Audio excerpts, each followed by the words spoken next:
Welcome to the Classical Happy Hour. I'm your host, Martin Davids. This is the show where my guests and I talk about music while enjoying a tasty beverage. Then we try to play some music together. Today's guest is Sam Quiggins. How's it going, Sam? It's going pretty well, man. How about you? I'm having a good day, and I'm glad you could do the show.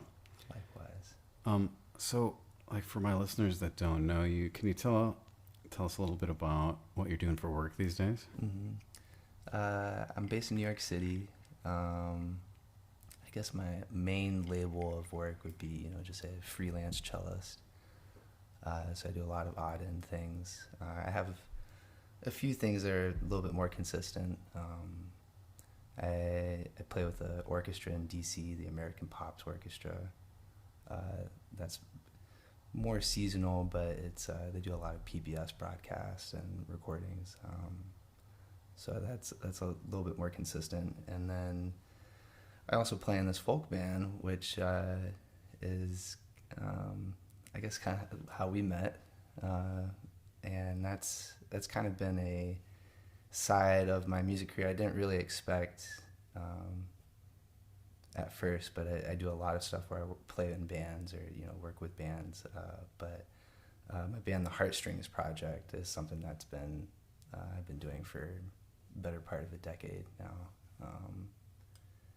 And yeah, between that and those few things, it's just kind of a wide array of things. It's week to week, month to month, kind of chaos. I hear you. Sometimes it's a day at a time, right? Mm-hmm, exactly.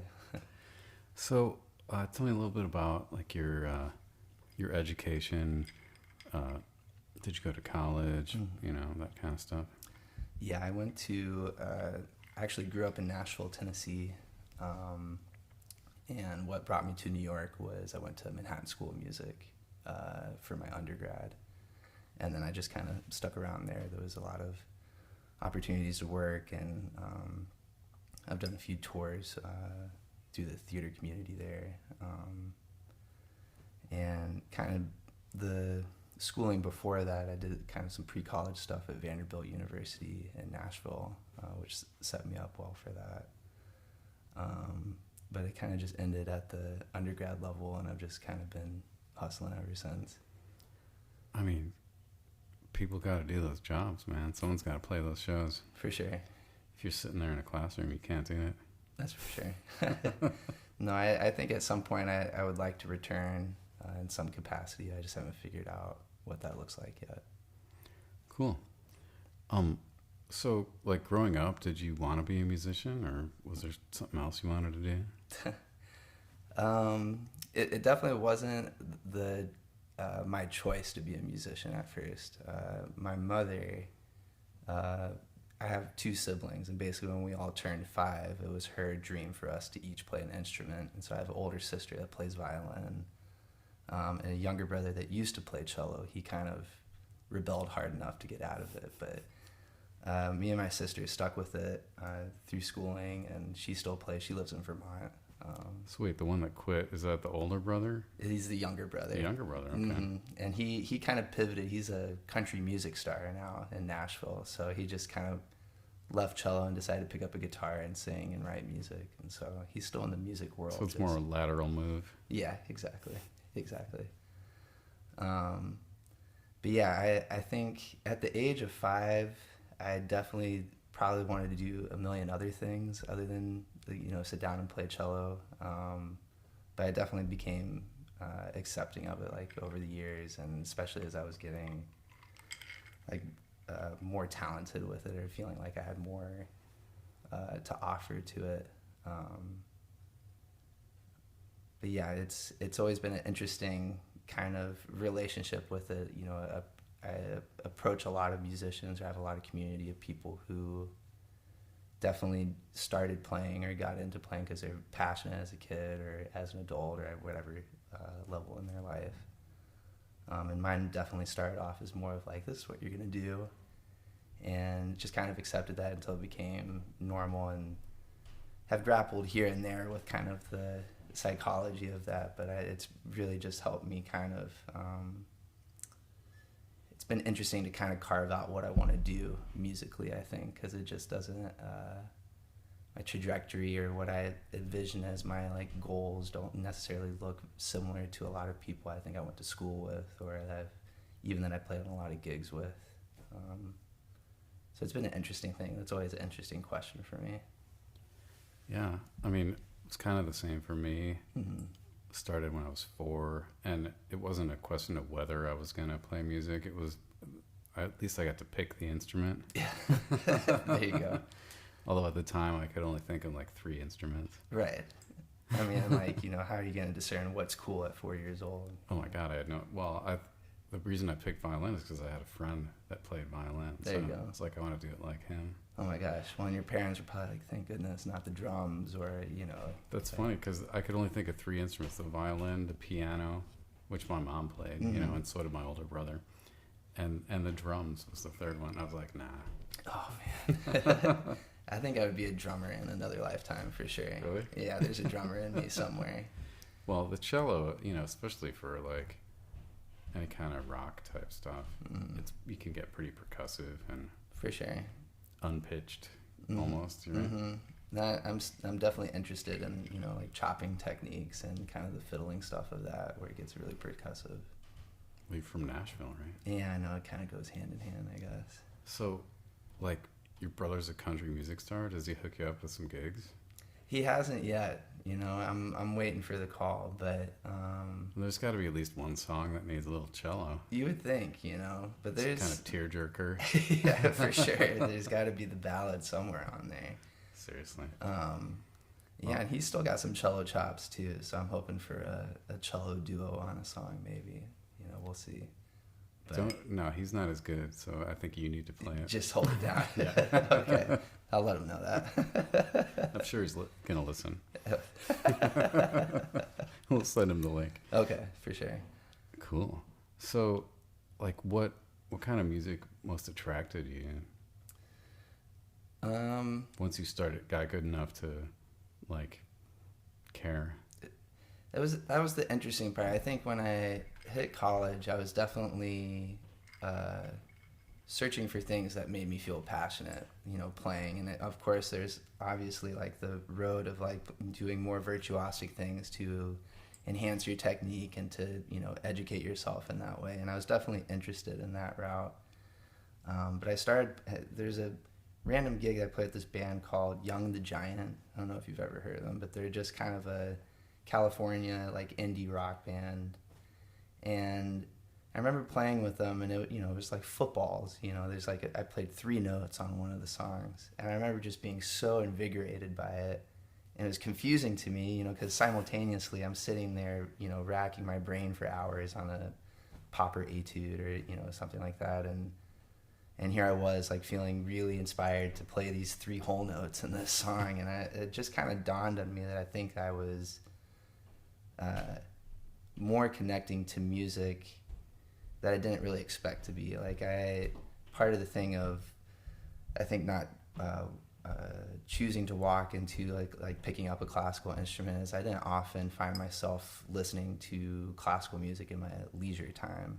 I was listening to a lot of very eclectic things. It's a kind of chaotic, array of things I would listen to. But I always found that interesting, and I think that the things I've carved out or trying to carve out or fall in the cracks of in the industry is finding really a feeling for things. It's kind of hard on paper to be like, oh, that's going to be cool to do, but like in the moment I can really connect to some people. It's usually the energy of people who are passionate about what they do and put a lot of like genuine care and intention behind the things they do. I tend to gravitate towards that, and that can be in the classical realm, or it can be in a realm where I play 1 note in a song, but I just, for some reason, it really pushes me, it really gets me going to be amongst a group that's just so heavily involved in like the creative process of what they're presenting to people. So it feels much more ingrained into them as people as well, and synchronous to the whole human being rather than just like a composition and a performer. I don't know if any of this is making sense. I'm kind of rambling about it, but it's, yeah, Yeah, it's hard to feel connected to some music that, you know, like somebody that's dead wrote. for sure. That doesn't automatically connect to you, you know? No, but And I still do definitely, like, no knock on that either. It's just, I think the interesting nuance is, you know, I've always thought that it would take, at the level of playing that I've worked to achieve, that it would somehow take a really high challenge to keep me motivated or passionate. And it's interesting to me that it's not necessarily my own role in the performance. I really gravitate towards like a wholeness of performance, and, you know, whether that features me or that has me back in the corner not needed. Like, there's just something about it that I gravitate towards. that's cool, yeah. And I've never found that just making music complicated makes it better or Right. more moving, right? For sure. Like some of the most moving things are just like a simple song, even without an accompaniment, you know? For sure. Somebody singing something that's meaningful can be super moving. Mm-hmm. So I get what you're saying. Yeah. It's not as earth-shattering as I choose to believe it to be sometimes, but no, for sure. It's hard to put into words too. But I definitely, you know, as much as I might have struggled with it at times, I think I also pride myself on the fact that I'm like genuinely searching for kind of a individual, unique relationship with the music I present. And anytime I get into a dark place about it, it's because I'm thinking about what I should be doing with my talents, or what it looks like to be a cellist in this day and age, or, you know, what it means to be successful or stable, or so I'm thankful that I'm hard-headed about trying to go down whatever this unknown path is, but, you know, towards kind of this more personal, meaningful connection to it.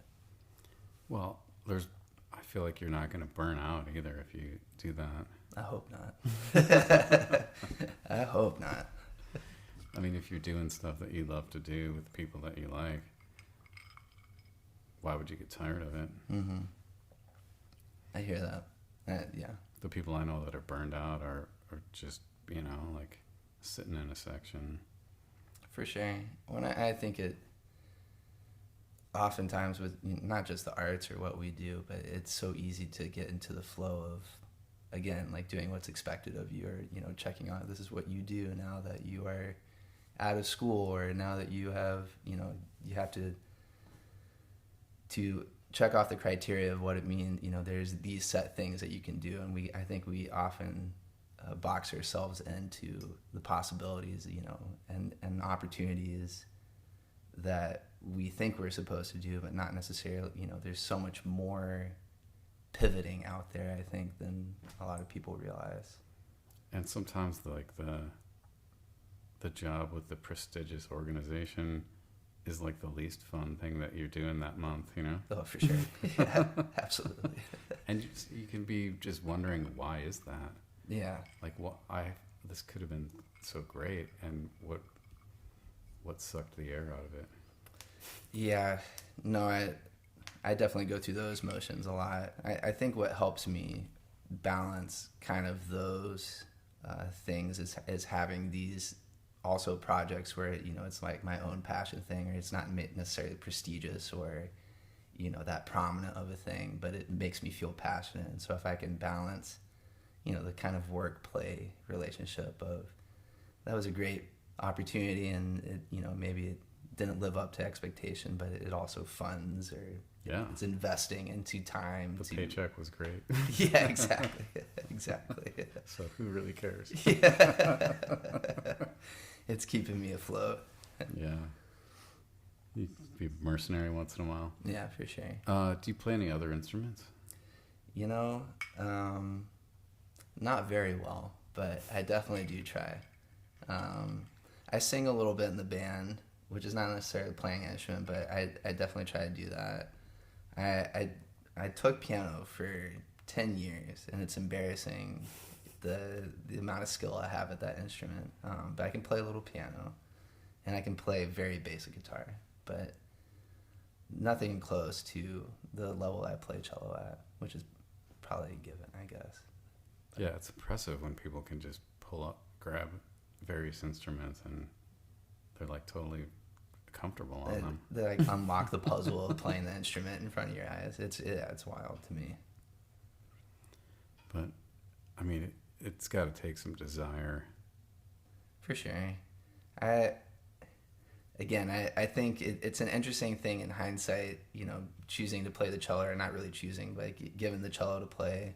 I've always wondered what instrument I would go towards.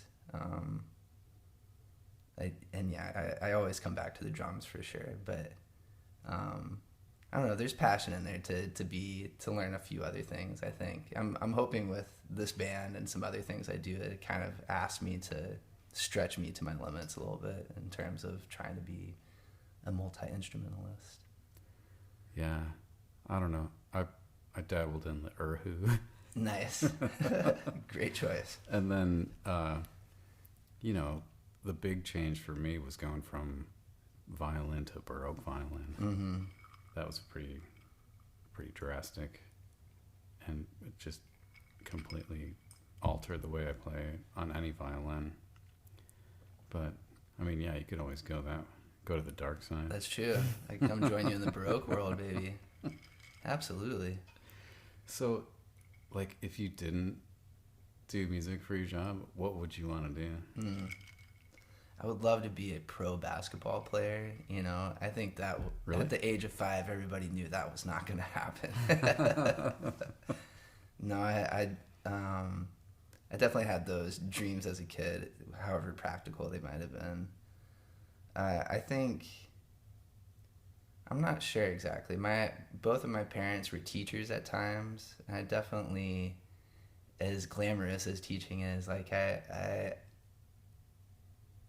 think I would have enjoyed being a teacher. I really like interacting with kids, and I have such a soft spot for kids and like the development of kids, especially in something like the arts or theater or something that kind of helps them stay being a kid and a little bit more. But I think I definitely would have gone down that route had I not, like, pure teacher, whether that, and I still do some teaching, like, is in terms of teaching cello lessons and whatnot, but I think I would have gone more school teacher route, I think. Cool. Yeah. Their loss. Thanks, man.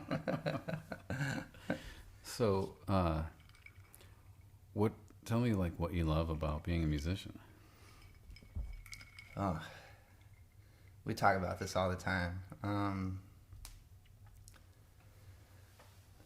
Being a musician, I think the biggest draw for me is the community of people I come into engagement with.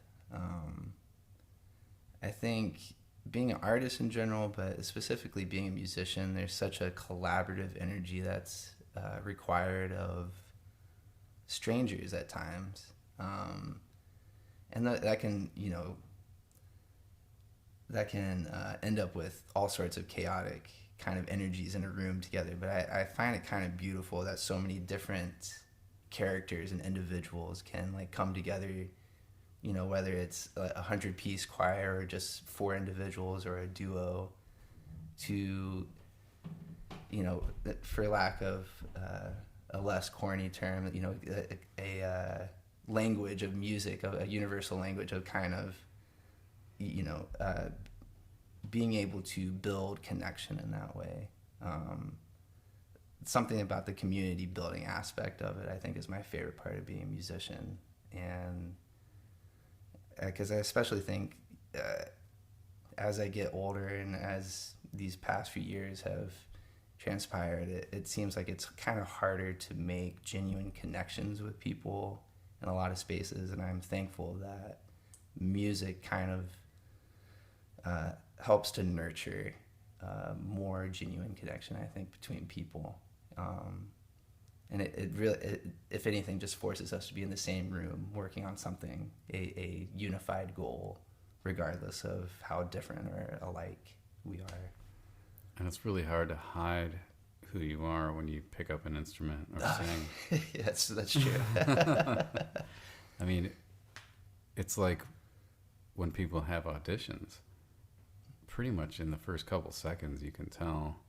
You can feel it out. Yeah, a lot about a person. So, but I mean, that's not the same as like playing together, which is much more fun than that sort of almost adversarial. Yeah, for sure, for sure. But as soon as, you know, you hear somebody play, you're either like, oh yeah, this is going to be fun, or you're like a little scared. You're not wrong. It's totally the thing.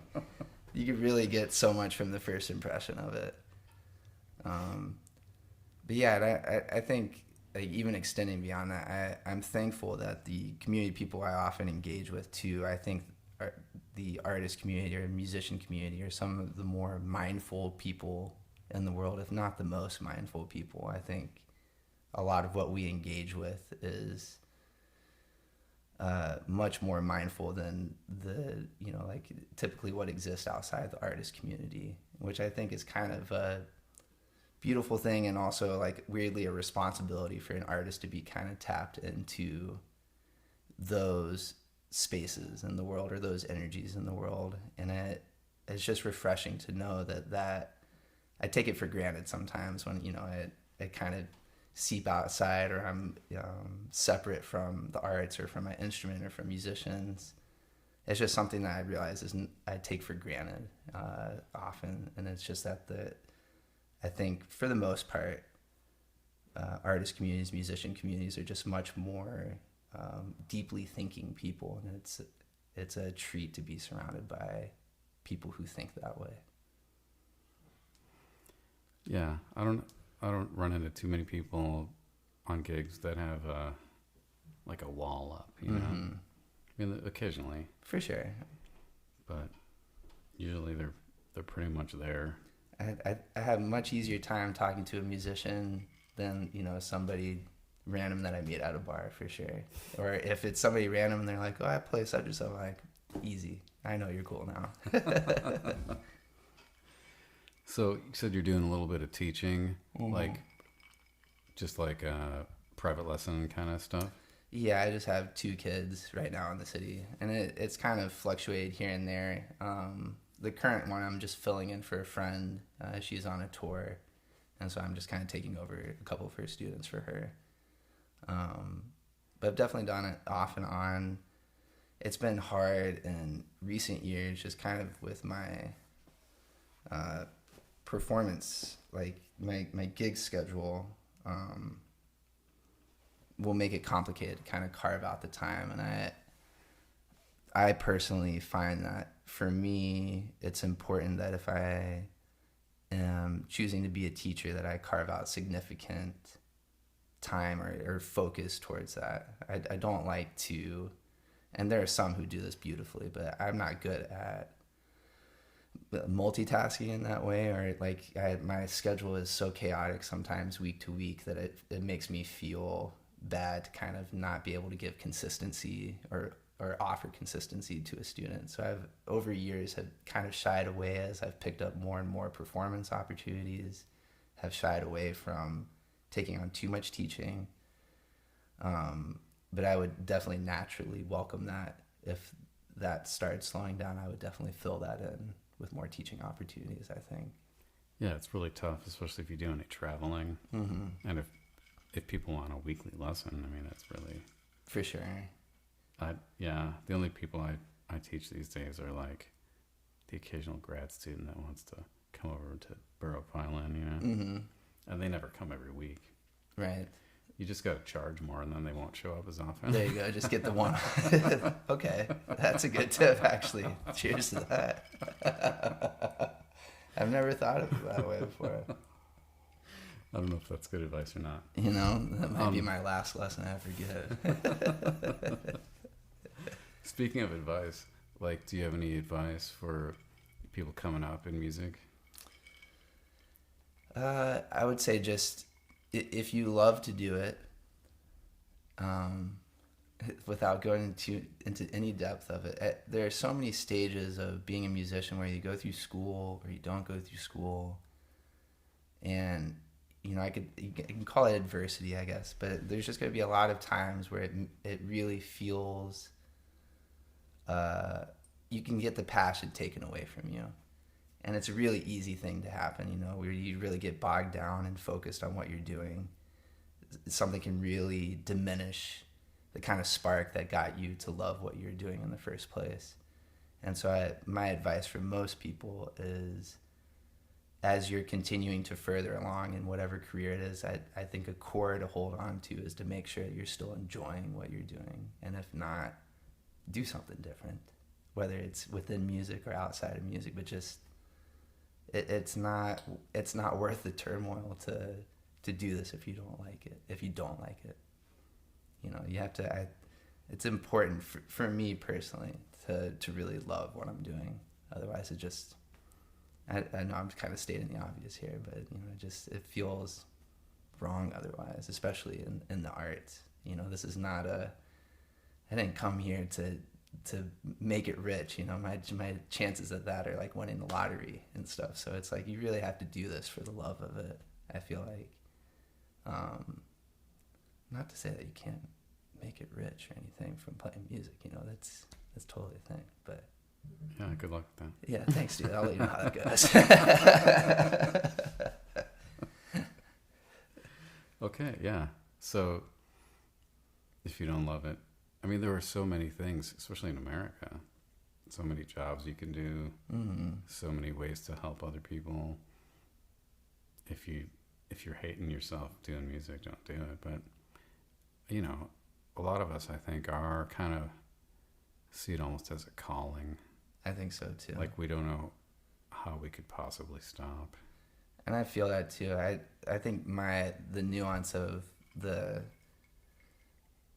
my personal journey with music at many different moments, from the inception of being told I was going to play the cello, has been about if I'm enjoying this. And there's been, especially in school, I had a hard time getting back to the love of what I was doing. There was a moment where I didn't think I wanted to do this anymore. And I came back to that kind of calling idea of like, I don't think I would be happy doing anything else. I would be very unhappy not doing this. And I think it's hard sometimes, especially when you're working really hard and you have other people who are there to help you and to give opinions and advice, and, whether it's teachers or whoever, it can get hard sometimes to hold on to the love of what you're doing, to the having fun part. And it's usually things like this, of like being able to hang with your friends or play music with your friends. Like those are the things that kind of sparked the love for me, was kind of be able to engage in that way with music. And it can oftentimes just get into the throes of things you don't necessarily enjoy. So I really prioritizing the things that make you love music and making sure you carve out space for that is vitally important, I think. Yeah, if you're trying to show people the joy that you feel when you play music, you're not thinking about all those hours in the practice room, because that was not the joyous part. No. Oh my gosh. Well, and even coming full circle to talking about the prominent gigs and the huge moments, I oftentimes don't even talk about that to people. I'm like, oh man, I did this, all these cool things, but then I got to hang with my buddy Marty, and we played some music and had a drink, and like those things kind of stick with me more, because I just think it's more genuine to like the pure love of what we do. Rather than, factoring the fact, well, I need to make a living, I need to, I need these opportunities to further myself in this way or that way. It's just refreshing to be able to balance that with moments of like, this is pure. I just love being able to hang and do stuff like this. Awesome, man. So glad we're doing it. Before we wrap it up, is there anything you want to ask me? Sure. You said you started when you were 4, right? Yeah. Okay.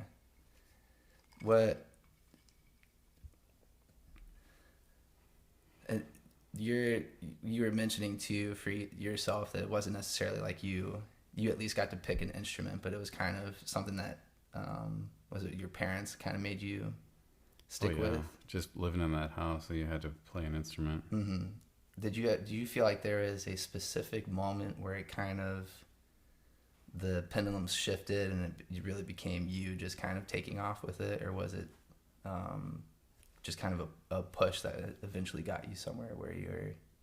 I think it was gradual. Like, I think when I was a teenager, I started getting good. Mm-hmm. And then that gave me some confidence.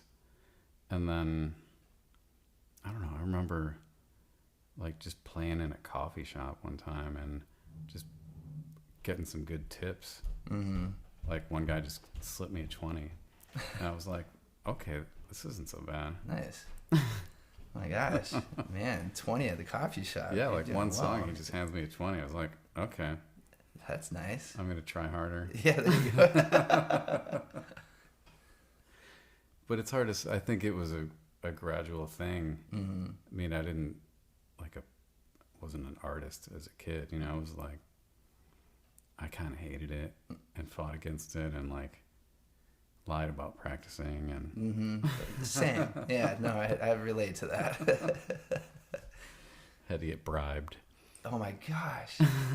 My little brother, I remember used to have a little jar next to him and my mom when they're practicing together, and if he didn't talk back, he would get a quarter. And of course that was wild to me, because if I talked back, I would get in so much trouble. Like there's no quarter reward, but there's just no other way to tame him other than to bribe him to stay quiet while they practiced. So, well, now he's a country music star. I know. He figured it out early. He was hustling, I think. Yeah. You know, he's making money while he was practicing cello, so. He was trying to teach you in that moment. I think so. I think so. All right, we're going to take a little break here, and thanks for listening. Please subscribe to the show and listen to all the other episodes. Give us lots of stars, and keep streaming my latest album, Baroque and Alone. And where can we hear Heartstrings Project coming up here? We're currently going on tour, which we'll be on for the next month, but you can find our music on Spotify and Apple Music as well. And then, yeah, that's basically the place to go. We have more stuff coming this year, but I have no exact dates yet for any of that. Yeah, I was listening to your album this week. Sounds good. I like it. And, yeah, keep streaming. Okay, we'll be right back, and we'll play something.